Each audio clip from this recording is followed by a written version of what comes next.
What is up, you guys? Glitchiz here, coming at you with another Dauntless video. But first, if you enjoy quality gaming content or the informational videos like the one I'm posting today, then consider hitting that subscribe button and turning on notifications so you don't miss any of my future uploads. That being said, in today's video, I want to go over all the updates that are coming with patch 1.6.2. They are officially live as of today. I would have liked to do this in my previous video style with the new design and look. But as soon as I logged in, I noticed that we have a pretty annoying bug already where killing the Elder Behemoths that are new to this patch don't count for the middleman's quest for some reason. So I threw in the bug reports, but unfortunately I wasn't able to get the footage I wanted to get to be able to do the new style. So unfortunately we have to revert back to this old style, but let's go over all the details real quick. Right out the gate. And again, if you haven't seen my previous video, I did go over some of this stuff. It was in the test realm server, but we do have Elder Behemoths that have come with patch 1.6.2. First, we saw the Primal Behemoths invading the hunting grounds from the past. Now a threat steps out from the future, and they are the Elder Behemoths. These behemoths protect themselves using floating chunks of etheric armor. Slayers need to aim their attacks well to find their exposed flesh. Find them in the hunting grounds Slayer. Now, if you guys want actual footage, I recommend checking out my previous video. I'll post a link for that. We do have rotating panels that are electrified around the behemoths now. It's the new fight mechanic. They also will have an update, I'll go over in a minute, to the old Primal Behemoths, where instead of having 4 suppressor pillars now, there's only going to be 1, but we'll get back to that in a second. Moving on, again, I went over this in my previous video, but we have a new faction to unlock, and that is the Faction of the Future. Defeat Elder Behemoths or Primal Behemoths to collect fragments of the future times and use them to upgrade the Faction of Future's path within the Slayer's path. This path adds the Friend Forever ability, which grants an offensive drone to accompany you on hunts. The drone stores charges with each consecutive hit on an enemy. When the charges reach their maximum threshold or when the Slayer gets hit, the drone sends out a shockwave dealing damage based on the number of charges reached. This ability is active on all hunts except for trials. So they did disable this for trials. That was one thing that I wasn't sure about within the test server. But again, if you want to see all the full unlocks, be sure to check out my previous video. The next big thing, and probably my favorite part of this patch, is the forging of AETHERHEARTS.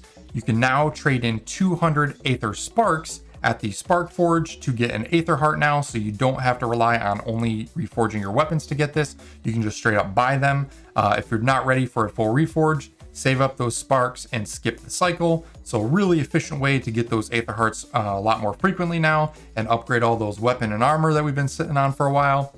We also have a new lore node that has been added to the Shattered Isles. Seek it out and learn more about Elder Behemoths as well as the future of the Shattered Isles. Moving on to balance changes, they reduced the number of suppressor pillars from to 1 in each of the Primal Behemoth encounters. That was the change I was talking about earlier. We had 4 pillars before, but the dev said that it was getting a little confusing and sort of annoying with random groups within the hunting grounds. So to make it less complicated, they dropped it down to 1, and it's a random debuff this time. So sometimes it might be the suppressor of health, sometimes it might be the part breaker suppressor. You don't know until you get there.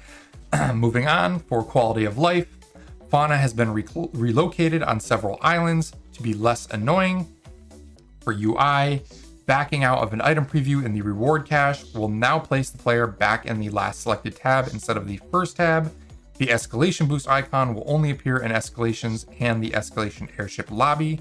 The quests, bounties, and challenges preview in the main menu now shows active challenges, and they removed all cases of ancient crystals showing up in the UI. So those visual bugs are now gone, so that's good. As for bug fixes for gameplay, the damage boost from the Tough Hide Behemoth mod now correctly persists after a wound closes. Looks like the Warpike got some updates. They fixed a bug where the Munitions Amplifier Warpike mod wasn't applying its additional 25% ammo quality to lower quality stored ammo. And they also adjusted the Munition Amplifiers amp with the God Hand Exotic Warpike. The beam's duration is now correctly increased. Characters now use the sharp side of the Red King's Wrath Warpike skin instead of the blunt edge. That was just an animation issue that it looks like they updated. Moving on to UI, players can no longer select the option to return to Ramsgate if they're already queued for another island. Players can now change their loadout while matchmaking for trials. They fixed a bug where some challenges were showing incorrect times on their timer, fixed a bug where the starting Slayer's Path node was incorrectly locked and could not be unlocked by the player. The bottom button icon in tutorial windows is no longer obscured. The Slayer's model animation no longer changes when swapping your body type in the appearance selection. Fixed a bug where the unlock button in the Slayer's Path screen would sometimes not function unless the players highlighted another node. The inventory level requirement text is now scaled correctly in Russian and Spanish.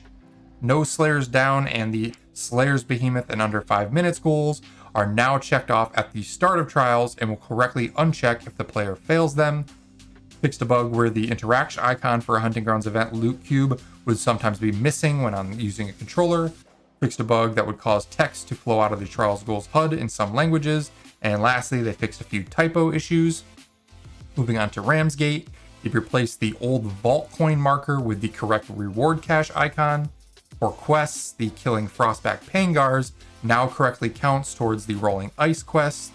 And then last but not least, for stability and miscellaneous, they fixed a rare crash that occurred when highlighting world objects by walking near them, and fixed a crash on Nintendo Switch when claiming Hunt Pass rewards. And finally, for miscellaneous, fixed a bug where bombers, stalkers, and spitters would flash while flying, and on the Switch Pro controllers now vibrate as expected when Joy-Cons are docked. So not too many crazy UI type changes, but we did get some new game changes in the form of our Forging of AETHERHEARTS, the new Faction of the Future, and Elder Behemoths. And I've tested these out and it is pretty fun, and I'm really excited to see what a fully upgraded drone can do. Even just a few points into it, even in the test server, was pretty effective. So I'm excited to jump in and test that out. But yeah, if you guys found this video informative, be sure to hit that like button, comment down below as always. And if you're not already a member of the Glitch Gang, be sure to click those links down in the description. We got a ton of awesome people in the Discord that love looking for new Slayers to hunt with. Hopefully we see you guys around. But until the next time, you guys, hope you had a great day. We'll see you in the next one. Later. Thanks so much for watching, you guys. I hope you enjoyed the video. If you did, be sure to hit that like button. Also, if you're looking to join a killer community of like-minded gamers, then be sure to click the link in the description and join the Glitch Gang Discord server. We continue to grow every day, and it's filled with all your favorite game discussion channels, as well as several LFG channels to help you find that perfect group for your next hunt or raid. Lastly, if you're new to the channel and want to keep up to date with all my future content, then consider hitting that subscribe button and turn on those notifications. Hope you all had a great day, and I will catch you on the next one.